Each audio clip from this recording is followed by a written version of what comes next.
On a toujours demandé au Bouddha, pourquoi médites-tu? Que gagnes-tu en méditant? Bouddha de répondre, je ne gagne rien, mais je vais te dire ce que j'ai perdu. La tristesse, la colère, l'anxiété, la peur de la mort et de la vieillesse. C'est difficile de définir ce qu'est la méditation. Mais la meilleure technique, c'est d'abord commencer par dire ce que la méditation n'est pas. D'abord, la méditation n'est pas la concentration. La concentration signifie qu'on fixe son esprit sur un point. Mais le problème avec la concentration, c'est qu'on ne peut pas être concentré 24 heures sur 24. On finirait par se fatiguer. On dit de Socrate, un beau matin, qu'il se tenait sous un arbre et qu'il avait les yeux fermés.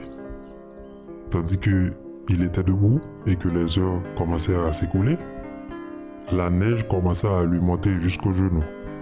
Socrate gardait les yeux fermés et ne se rendit pas compte que la neige était en train de congeler son sang.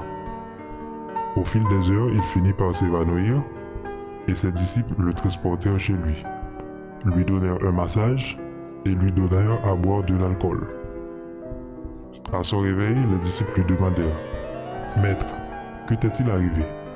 Socrate répondit « J'étais tellement perdu sur le thème que je méditais que je ne me suis même pas rendu compte que la neige m'est montée aux genoux. » Telle est la concentration. La concentration suppose une étroitesse de l'esprit. Mais la méditation n'est pas la concentration. La méditation n'est pas la contemplation non plus. La contemplation est presque la même chose que la concentration. Sauf que la contemplation suppose un champ plus élargi. Un champ prédéterminé dans lequel on peut bouger, on peut explorer. Mais la méditation n'est pas la contemplation. Lorsque Thomas Edison travaillait sur ses émotions, sa femme avait l'habitude de lui apporter son petit déjeuner tous les matins.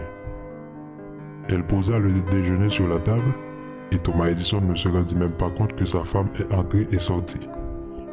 Un matin, un ami de Thomas Edison entra dans la salle de travail, prit le petit déjeuner, le mangea et Thomas Edison ne se rendit même pas compte. Dès que Thomas Edison se fit conscient que son ami était dans la salle de travail, il lui dit « Je suis désolé mon ami, j'ai pris mon petit déjeuner et je t'en ai même pas offert. » L'ami de Thomas Edison éclata de rire. Il lui répondit « Non, mon cher Thomas, c'est moi qui ai pris ton petit déjeuner.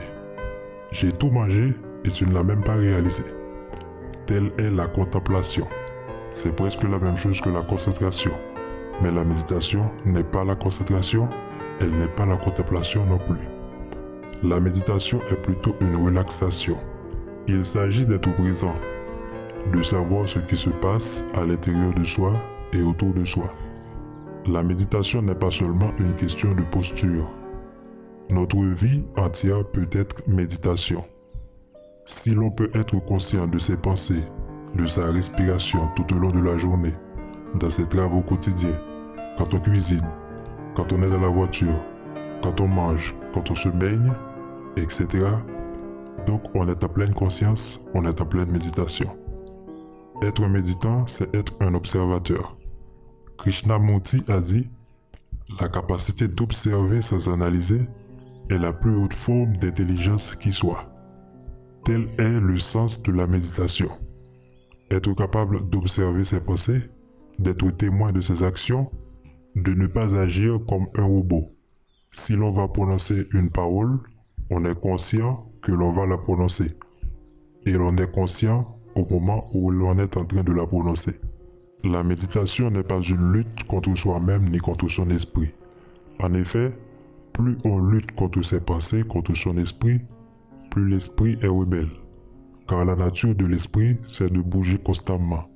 Car les pensées vont et viennent sans se soumettre à notre volonté. Donc le but de la méditation, c'est de faire en sorte que le méditant arrive à un point où il est capable d'observer ses pensées qui vont et qui viennent sans porter de jugement, d'être conscient, de voir ce qui se passe. Être méditant, c'est être un témoin. La méditation n'est pas un art, ce n'est pas une science non plus, mais c'est une astuce de l'esprit qui observe l'esprit. L'esprit.